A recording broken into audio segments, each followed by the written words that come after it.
You're eating healthy, taking your blood pressure medication like clockwork, but your numbers still aren't budging.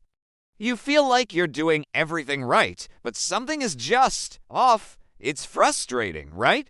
Well, you might be overlooking one very common food interaction that can make your medication less effective. And no, it's probably not what you think. Welcome back to my channel, where we talk about how to eat smart while on medication. Before we dive in, it is super important that I say this. I am not a medical doctor or a pharmacist. This information is purely for educational purposes, and you absolutely must talk to your own healthcare provider before making any changes to your diet or medication plan. Your health is unique, and they are the experts who can give you personalized advice. Okay, let's get into it.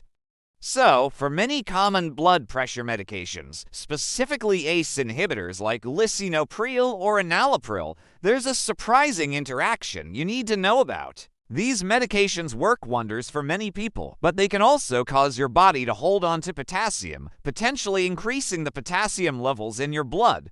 Now, don't get me wrong, potassium is fantastic. It's an essential mineral that helps your nerves function and your muscles contract.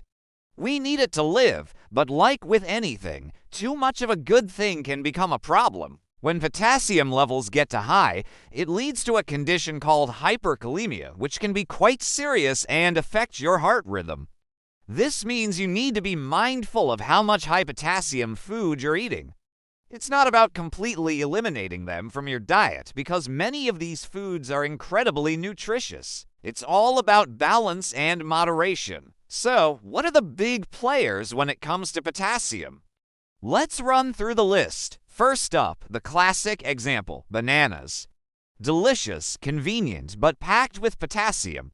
Next, we have oranges and orange juice, a breakfast staple for many, but also very high in potassium. Then there are those powerhouse leafy greens, like spinach and kale, which are often the stars of healthy salads and smoothies.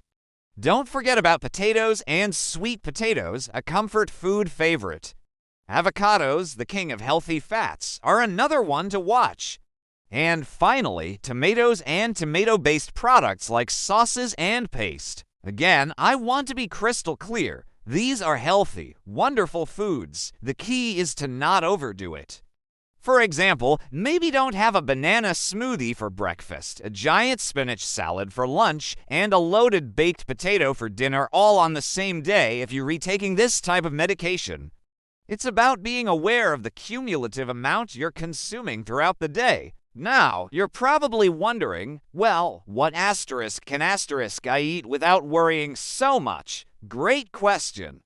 There are plenty of delicious, heart-healthy, and lower potassium options to fill your plate. For fruits, think about apples, berries of all kinds, strawberries, blueberries, raspberries, and grapes. They are fantastic choices. When it comes to vegetables, you can load up on green beans, carrots, corn, cucumbers, and bell peppers. For your carbs, rice and pasta are generally lower in potassium. And of course, lean proteins like chicken and fish are excellent foundations for your meals. A balanced diet is still your best friend, and as always, keep an eye on your sodium intake, especially from processed foods. So, let's recap the main takeaway. If you're on an ACE inhibitor for high blood pressure, be mindful of your intake of high potassium foods like bananas, oranges, spinach, and potatoes. You don't have to banish them forever, but you do need to balance how much you eat. The single most important step you can take right now is to have a conversation with your doctor, pharmacist, or a registered dietitian.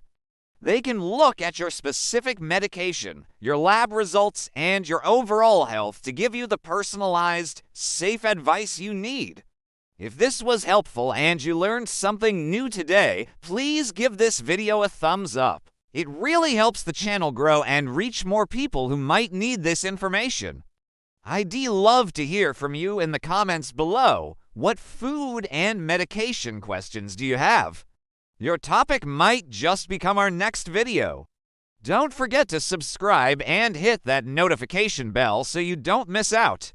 Thanks for watching, and I'll see you in the next one.